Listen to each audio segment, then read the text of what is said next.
आज की वीडियो में हम समझेंगे कि भारत का जो आकार है, या हम कहें कि पृथ्वी में हम जब भारत को देखेंगे तो उसका जो हिस्सा कहाँ से कहाँ तक है, ये हम समझेंगे। और इस वीडियो में जो हम आज समझने जा रहे हैं वो हम ये देखेंगे जो भारत की तटीय सीमा है।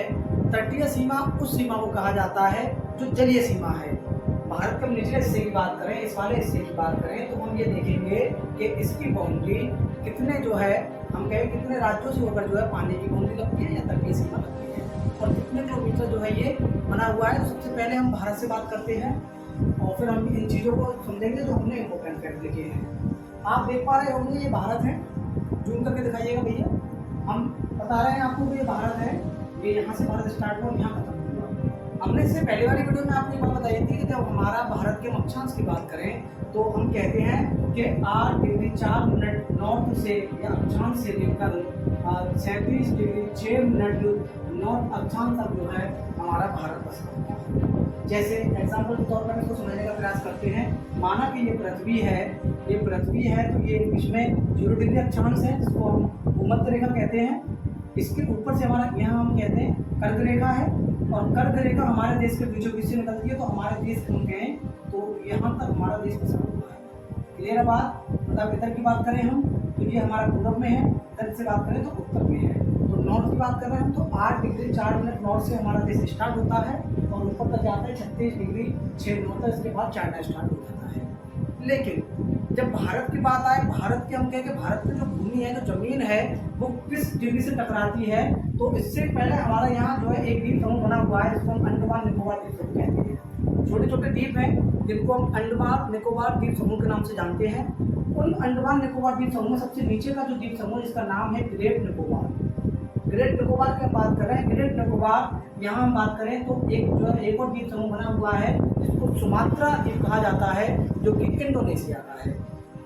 ये दोनों आपस में दूसरे को काट के, मतलब एक चैनल है जिसको हम कहेंगे 10 डिग्री चैनल, इन दोनों को आपस में डिवाइड करता है। तो ये सुमात्रा द्वीप हो गया, ये आपको ग्रेट निकोबार हो गया। यहाँ 6 मिनट वो 6 डिग्री 45 मिनट नॉर्थ से जो है स्टार्ट हो जाता है। हम कहें हमारे भारत की जमीन किस जो है अक्षांश से स्टार्ट होती है, तो अगर आप भारत की पृष्ठभूमि की बात करेंगे, जो सीधा पृष्ठभूमि पे आया है उसकी बात करेंगे, अगर द्वीप को भी संभालेंगे, सिर्फ पृष्ठभूमि की बात कर रहे हैं तो 8 डिग्री 4 मिनट से स्टार्ट हो रहा है भारत। यदि वो कह रहा है कि भारत के द्वीपों को भी संभाल कर, तो हमारे भारत का एक द्वीप है अंडमान निकोबार, और अंडमान निकोबार में छोटे छोटे बहुत सारे द्वीप समूह हैं, जिसमें से एक द्वीप समूह है आपका ग्रेट निकोबार, जो कि 6 डिग्री और 45 मिनट से जो है 45 मिनट नॉर्थ से जो है अपनी सीमा साझा करता है भारत से। इस बात को आप समझिए। तो हम आपसे कहें, क्वेश्चन बनता है यहाँ से, हम समझिए सबसे ऊपर का जो पॉइंट है 37 डिग्री 6 मिनट पे जो अक्षांश है हमारा, सबसे ऊपर का जो हम पॉइंट मानेंगे, या हम एक शहर मानेंगे या एक एरिया मानेंगे, तो उस एरिया का नाम है इंदिरा कॉल, जम्मू कश्मीर। एक जगह का नाम है इंदिरा कॉल। जैसे एक जगह का नाम होता है भरतपुर, भरतपुर के अंदर बहुत सारे मान लीजिए शहर छोटे छोटे मोहल्ले बने हुए हैं, जवाहर नगर, जैसे हम कहें आपसे और बहुत सारे नगर हैं, पीनान गेट है, बिजलीगढ़ है। ऐसे ही जम्मू कश्मीर के अंदर एक स्थान का नाम है इंदिरा कॉल, जिसको भारत का सबसे ऊंचा हिस्सा माना जाता है। इंदिरा कॉल को पार करने के बाद ही चाइना लग जाएगा। तो सबसे ऊपर पॉइंट की बात करें, क्वेश्चन ऐसे बनता है कि बताइए भारत का सबसे उच्चतम स्तर पर बसा हुआ कौन सा इलाका है, तो आप कह देंगे इंदिरा कॉल। बात समझ में आई आपके? तो ये हो गया सबसे ऊपर। वो कहे कि भारत की जो पृष्ठभूमि है, जो जमीनी एरिया है, ये भारत की मुख्य धारा से जुड़ा हुआ है, उसकी अगर बात करें तो सबसे निचला कौन सा स्थल है, तो आप कह देंगे कन्याकुमारी, कुमारी अंतरीय, या कैमूरियन तमिलनाडु। ये 3 स्थानों के नाम पर किस कोई भी आपको दिख जाए आपके एग्जाम में, आप टिक कर देंगे। आपने देखा होगा फिल्म आई थी चेन्नई एक्सप्रेस शाहरुख खान की, जिसमें शाहरुख खान कहता है कि कन्याकुमारी से जम्मू कश्मीर से लेकर कन्याकुमारी तक, और हम लोग भी कहते हैं कि जम्मू कश्मीर से लेकर कन्याकुमारी तक जाएंगे, हमारा देश है, कहते हैं ना इस बात को। तो आप समझ लीजिए कन्याकुमारी भी आ सकता है, कन्याकुमारी अब ऑप्शन में ना दे तो कुमारी अंतरीय हो सकता है, ये भी ना हो तो कैमूरियन तमिलनाडु भी हो सकता है। तमिलनाडु के अंदर स्थित है यहाँ, इस पर्वत को नीचे, और उसका नाम है कैमूरियन। यहाँ तक बात आपके समझ में आ गई होगी, मैं उम्मीद करता हूँ। ये बात होगी हमारी साउथ की और उत्तर की, या हम कहें नॉर्थ की, साउथ की, दक्षिण की और उत्तर की। दोनों बात समझ में आई। वो नॉर्थ में पूछे तो इंदिरा कॉल सबसे ऊपर है, वो साउथ में पूछे तो कन्याकुमारी होगा, या कुमारी अंतरिया होगा, या कैप मेमोरियल होगा। इन तीनों में से एक नाम होगा। यदि वो कहे आपसे कि बताइए भारत की सबसे निचले स्तर की हम बात करें, उसमें हम अपने द्वीपों को भी संभालें, तो भारत का सबसे निचले स्तर पर बसा हुआ स्थल कौन सा है? तो फिर आपका आंसर हो जाएगा इंदिरा पॉइंट। ये कहाँ है आपका? ग्रेट निकोबार में है, सबसे नीचे यहाँ बसा हुआ है, ये रहा, यहाँ बसा हुआ है इस जगह। ये ग्रेट निकोबार का मैंने मैप बनाया छोटा सा, आप देख पा रहे होंगे। तो यहाँ पे बसा हुआ है इंदिरा पॉइंट। इंदिरा पॉइंट को ही पिग मेलियन के नाम से जाना जाता है, पिग मेलियन। क्लियर है बात? और फिर इसका एक और नाम है पार्सन लाही चीन। आपके जो उम्मीद मैं करता हूं कि जो पूछा जाता है अमूमन, अगर आपके एग्जाम में पूछा जाएगा तो वो पूछा जाएगा इंदिरा पॉइंट से। तो आप ध्यान रखिए, एक इंदिरा कॉल है और एक इंदिरा पॉइंट है।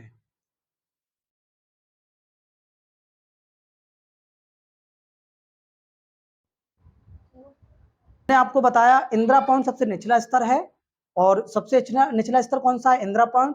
और सबसे ऊपर के स्तर की बात करें तो इंदिरा कॉल। यहां बच्चे फंस जाते हैं। वो आपसे कहते कि बताइए सबसे निचले, भारत के सबसे निचले स्थल पर बसा हुआ स्थल कौन सा है, या हम कहें कि सबसे नीचे जो बनाता है, जो हमारे 6 डिग्री 45 मिनट अक्षांश को जो टच करता है, वो कौन सा पॉइंट है?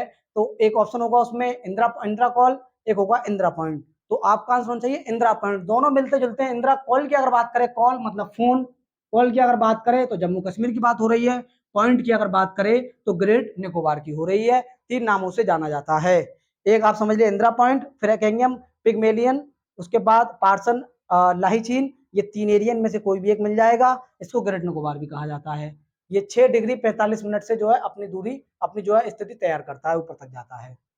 अब थोड़ा सा हम देख लेते हैं जो है वेस्ट में और ईस्ट में। क्लियर है बात? पश्चिम को थोड़ा देखते हैं और थोड़ा सा हम देखते हैं जो है पूरब को। इनके जो है कहाँ से कहाँ तक जो है टच होती है चीजें, वो हम समझेंगे। तो मैं आपको बता दूं कि सबसे जो आखिर में हमारा पॉइंट है, यहाँ हम बात करें, यहाँ हमारा अरुणाचल प्रदेश है। अरुणाचल प्रदेश, एपी समझ जाना आप।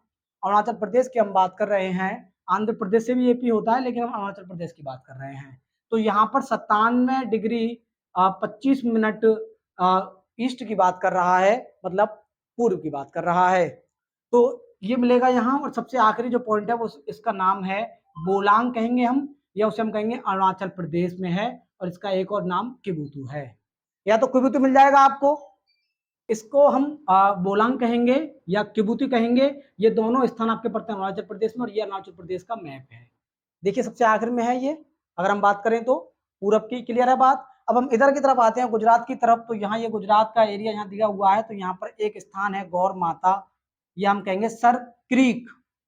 सर क्रीक, सर क्रीक या गौर माता गुजरात में स्थित। दोनों में से कोई भी एक नाम आएगा। आपसे पूछ लो कि बताइए भारत के पश्चिम में स्थित सबसे आखिरी कौन सा एरिया पड़ता है, तो उसका नाम है गौर माता या सर क्रीक, गुजरात में है। इधर की बात करें तो वो कह देगा आपसे बोलांग किबुती है अरुणाचल प्रदेश में, जो कि 97 डिग्री 45 मिनट ईस्ट पर जो है अपनी स्थिति बनाए हुआ है। यहाँ तक चीज आपकी समझ में आ गई होगी। अब हम अपने पॉइंट पर लौटते हैं और हम देखते हैं कि भारत की यदि हम उसकी बात करें, कितनी लंबाई इसकी उत्तर से लेकर दक्षिण तक है, या हम कहें जो है पश्चिम से लेकर पूरब तक है, तो उसके बारे में हम देख लेते हैं। आइए, लिखा हुआ है, 1 मिनट और लेंगे हम। देखिए वो कह रहा है कि इसकी लंबाई की हम बात करें तो इस जगह से लेकर ये पूरी लकीर नीचे तक जा रही है, और यहाँ जाके ये तमिलनाडु पर रुक रही है। तो इसकी लंबाई की हम बात करें, भारत के उत्तर से लेकर दक्षिण तक की लंबाई की बात करें तो 3214 किलोमीटर है। सबको मालूम होगा। फिर हम यहाँ से गुजरात से लेकर बात करें अरुणाचल प्रदेश तक की, तो ये हमारी 2933 किलोमीटर है। अब हम देखें इन दोनों में कितना डिफरेंट है, तो 281 किलोमीटर का डिफरेंट है भारत की लंबाई और चौड़ाई में। या हम कहें नॉर्थ से लेके साउथ तक और वेस्ट से लेके ईस्ट तक में अगर जो डिफरेंट देखने को मिल रहा है वो 281 किलोमीटर का मिल रहा है। क्वेश्चन यहाँ से बन जाता है, बताइए भारत की लंबाई उत्तर से लेके दक्षिण तक और पूरब से लेके पश्चिम तक में कितना डिफरेंट है, उन दोनों के बीच में कितना डिफरेंट है। तो आपको मालूम होना चाहिए। जो हम उत्तर से दक्षिण की बात करें तो 3214 किलोमीटर है, और हम कहें आपसे पश्चिम से लेके पूरब की बात करें तो फिर 2933 है। इन दोनों को घटाएंगे तो 281 किलोमीटर निकल कर आएगा। ये हो गया भारत का मैप, मोटी मोटी बात हो गई, भारत के हमने अंदर की चीजों को समझ लिया। अब देखते हैं क्वेश्चन यहाँ से बनता है कि भारत की तटीय सीमा की बात कर रहा है। इससे पहले हम एक पॉइंट और देख लेते हैं। भारत के दोनों किनारों में समय का अंतर है 1 घंटा 57 मिनट 12 सेकंड लगेंगे, तकरीबन 2 घंटे। वो कह रहा है कि भारत का एक छोर ये हो गया जिसको हम पश्चिम वाला छोर कहते हैं, जिसकी हम बात करें तो गौर माता गुजरात में स्थित है, और दूसरे छोर की हम बात करें इस वाले छोर की, जिसको हम किबुथु अरुणाचल प्रदेश के नाम से जानते हैं। इन दोनों समय में अगर हम वक्त देखेंगे तो हम देख पाएंगे कि इनमें 2 घंटे का डिफरेंस देखने को मिलेगा। कहने का मतलब यह है अगर यहाँ 12 बज रहे होंगे, 12 बज रहे होंगे तो यहाँ पर 2 बजने चाहिए। सर ऐसा क्यों कह रहे हैं हम, हमारे यहाँ तो एक ही टाइम रहता है पूरे भारत में। ये बात सही है कि हमने अपना टाइम एक रख रखा है, इसमें कोई जो है तनाव वाली बात नहीं है, हमने टाइम एक ही रख रखा है, ये बात सही है। हम देखेंगे तो हमने अपनी लाइन यहाँ से खींची है और जिसको मैं IST टाइम दिया है 82.5 डिग्री, वो बात सही है। लेकिन हमने एक चीज और पढ़ी थी कि एक देशांतर को पार करने में 4 मिनट लगती हैं। अब आप देख पा रहे होंगे कि 68 डिग्री 7 मिनट से देशांतर स्टार्ट होने के बाद 97 डिग्री 25 मिनट तक रहता है, तो इसमें तकरीबन 29.18 कुल देशांतर आते हैं। 29 डिग्री 18 मिनट कुल देशांतर होते हैं। हम तकरीबन मान लें 30 देशांतर, हम मान लेते हैं कि 30 देशांतर भारत के बीच में पड़ जाते हैं। 30 देशांतर हम मानेंगे, 30 यहाँ लिखेंगे। एक देशांतर को पार करने में 4 मिनट लगती है, जीरो आएगा 120 मिनट। 120 मिनट को हम घंटों में निकालेंगे तो 2 घंटे निकल के आएगा। अगर 29 की जगह 30 होता तो हम ये अनुमान लगा लेते हैं कि 2 घंटा जो है पूरा समय लग रहा है इस जगह से उस जगह तक पहुंचने में। लेकिन हमारा टाइम जो दिया हुआ है, या हम कहें जो कुल देशांतर है वो भारत में 29 डिग्री 18 मिनट जो है देशांतर भारत में है, तो इसको जब हम एग्जैक्ट निकालेंगे तो 1 घंटा 57 मिनट 12 सेकंड नजर आएगा। ये क्वेश्चन पूछा जा गया है और पूछा जा भी सकता है कि बताइए पश्चिम से लेके पूरब तक की हम बात करें तो हमारे कुल देशांतर जो भारत से गुजरते हैं उसमें कितने घंटों का डिफरेंट आएगा भारत के समय में। तो 2 घंटे का तकरीबन समय आएगा, और एग्जैक्ट पूछ ले तो 1 घंटा 57 मिनट 12 सेकंड का डिफरेंट आएगा। यदि यहाँ 12 बज रहे हैं तो यहाँ 1 बजकर 57 मिनट 12 सेकंड हो जाएंगे। क्लियर है बात। अब अपने पॉइंट पर लौटते हैं। हम जो बात कर रहे थे वो बात कर रहे थे भारत की तटीय सीमा। तटीय सीमा क्या होती है सर? तटीय सीमा का मतलब पानी वाली सीमा, जो पानी से अपनी बाउंड्री बनाती है। हम कहें आपसे कि एक द्वीप बसा हुआ है, द्वीप, और इसके आसपास चारों तरफ पानी है, तो इस द्वीप की जो चारों बाउंड्री, जो चारों लाइनें हैं, ये पानी से अपनी बाउंड्री बना रही हैं, तो उसको हम कहेंगे तटीय सीमा। हो सकता है कोई कोई एक जगह अपनी सीमा बना रही हो सकता है कोई 2 जगह सीमा बना रही हो, ऐसा होता है। हम भारत की बात करें तो यहाँ देखिए गुजरात से स्टार्ट हो जाता है हमारा, गुजरात के बाद अरब सागर लग जाता है। ऐसे हम चलते रहेंगे, यहाँ आ जाएंगे, यहाँ आने के बाद बंगाली खाड़ी लग जाती है, और ये यहाँ तक चलती है वेस्ट बंगाल तक, या हम कहें बांग्लादेश तक। तो यहाँ गुजरात से लेके वेस्ट बंगाल तक जितने भी राज्य आएंगे वो सभी राज्य जो है अपनी तटीय सीमा बनाते हैं। तो कितनी तटीय सीमा होती है हम वो देखते हैं। वो कह रहा है कि भारत की तटीय सीमा की बात करें, कुल टोटल की बात कर रहा है तो 6100 किलोमीटर भारत अपनी तटीय सीमा बनाता है। या हम कहें समंदर से, या हम कहें अरब सागर से, बंगाली खाड़ी से, हम कहें पानी से, या पानी से जो बाउंड्री भारत की मिलती है वो 6100 किलोमीटर की मिलती है। अब किन किन राज्यों से मिलती है तो मैंने थोड़ा सा मैप में समझाने का प्रयास किया है, आप देख लेंगे। सबसे पहले हम बात कर रहे हैं इस मैप की, ये गुजरात दिया हुआ है, उसके बाद महाराष्ट्र है, छोटा सा गोवा है, कर्नाटक, केरल, तमिलनाडु, आंध्र प्रदेश, तेलंगाना। तेलंगाना का इसमें जो कोई रोल नहीं है क्योंकि भारत की बाउंड्री ये है, ये तो बस बीच में आ गया इसलिए तेलंगाना लिख दिया है। फिर उड़ीसा है, फिर वेस्ट बंगाल है।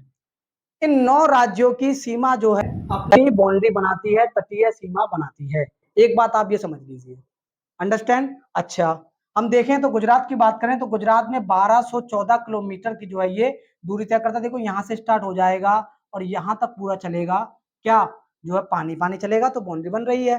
फिर यहाँ से हम आगे बात करें तो महाराष्ट्र की ये बाउंड्री हो गई, तो ये 720 किलोमीटर है। गोवा छोटा सा बसा हुआ है, बिल्कुल छोटा सा है, तो 101 किलोमीटर की जो है अपनी जो है बाउंड्री साझा करता है पानी से गोवा।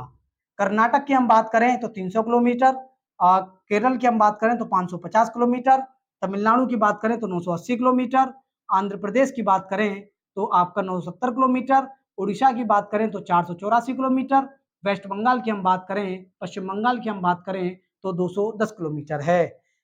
ये हो गए हमारे प्रदेश। क्वेश्चन यहां से एक और टफ बनेगा, क्या बताइए भारत के किसी केंद्र शासित प्रदेश की बाउंड्री अपनी तटीय सीमा साझा करती है? तो यस, इसका आंसर होगा यस। तो वो आपका द्वीप है दमन और दीव। द्वीप समूह है दो, एक दमन है एक द्वीप है, ये दोनों अपनी जो है बाउंड्री साझा करते हैं किससे, पानी से। तो हम इनकी बाउंड्री की बात करें तो 42.50 किलोमीटर की बाउंड्री साझा करते हैं ये। देखिए आपका आंसर क्वेश्चन ये होगा, तटीय सीमा पर स्थित केंद्र शासित प्रदेश कौन से हैं, तो दमन द्वीप हैं जो कि 42.50 किलोमीटर अपनी दूरी तय करते हैं। एक चीज हमने देखी, हम गोवा की बात करें तो 101 किलोमीटर की दूरी तय कर रहा है ये, वही हम किसी और को देखेंगे तो 100 से कम तो कोई है ही नहीं, सब 100 से ज्यादा है। तो क्वेश्चन ये भी बन जाएगा, बताइए भारत का ऐसा कौन सा राज्य है जो अपनी बाउंड्री सबसे न्यूनतम जो है साझा करता है, तो वो आपका होगा गोवा। न्यूनतम तटीय सीमा बनाने वाला राज्य कौन सा है, गोवा है। और अधिकतम सीमा बनाने वाला राज्य कौन सा है, तो आपका गुजरात है। 1214.6 किलोमीटर की बाउंड्री बनाता है कौन, गुजरात सबसे अधिकांश, सबसे ज्यादा गुजरात बनाता है। और वो आपसे कहते हैं ये पश्चिमी तट हो गया क्योंकि पश्चिम में अवस्थित है, ये पूर्वी तट हो गए। पूरब में 4 राज्य हैं जो अपनी बाउंड्री साझा करते हैं किससे, पानी से, जिसमें एक सबसे पहले हम बात करें वेस्ट बंगाल, उड़ीसा, तेलंगाना, तेलंगाना नहीं है, इसको रफ कर दो। वेस्ट बंगाल, उड़ीसा, आंध्र प्रदेश और तमिलनाडु, ये 4 जो सूबे हैं भारत के, ये अपनी बाउंड्री साझा करते हैं पानी से। इधर हम बात करें पश्चिम की तो गुजरात, महाराष्ट्र, गोवा, कर्नाटक और आपका केरला है। दमन द्वीप जो है आपका राज्य नहीं है, ये केंद्र शासित प्रदेश है। तो एक केंद्र शासित प्रदेश अपनी बाउंड्री साझा करता है, या हम कहें जलीय किनारे पे स्थित है, तो उसका नाम है दमन द्वीप, जो कि 42.50 किलोमीटर की दूरी अपनी तय करता है किससे, पानी से। तो आप समझ लीजिए चीजों को। सबसे पहले हम बात करें तो भारत की तटीय सीमा कितनी, 6100 किलोमीटर है। यहां से लेकर यहां तक की हम बात करें तो कितनी दूरी बनती है, 6100 किलोमीटर। एक बात ये हो गई। दूसरी बात वो कह रहा है कि द्वीपों के सहित, वो द्वीपों की बात कर रहा है, केंद्र शासित प्रदेशों की बात कर रहा है। तो केंद्र शासित प्रदेश एक तो आपको दिख रहा होगा लक्षद्वीप है यहाँ इधर, और एक मैंने आपको बताया था ग्रेट निकोबार है। जब इन दोनों को हम मिलाएंगे तो ऐसे करके लाइन जाएगी, तो हमारी जो तटीय सीमा बढ़ जाएगी वो बढ़कर हो जाएगी 7516.6 किलोमीटर हो जाएगी। मतलब आप यहाँ देख लीजिए 7516.6 किलोमीटर टोटल हो जाएगी द्वीपों को मिलाकर।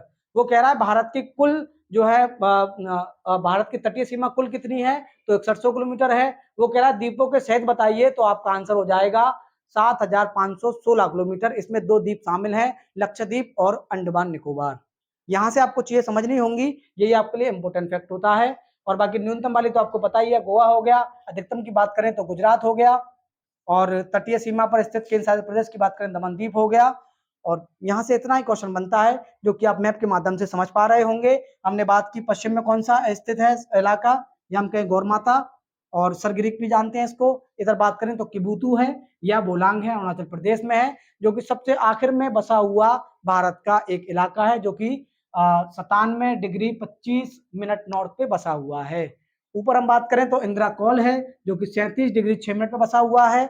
ग्रेट निकोबार की बात करें हम तो इंदिरा पॉइंट है, जो कि 6 डिग्री 45 मिनट पर बसा हुआ है। हम इधर की बात करें कन्याकुमारी है आपका 8 डिग्री 4 मिनट नॉर्थ अक्षांश पर बसा हुआ है। यहाँ से ज्यादा आपका क्वेश्चन नहीं बनेगा। तो मैं उम्मीद करता हूँ कि वीडियो आपकी समझ में आई होगी और ये क्लास आपके लिए लाभदायक होगी।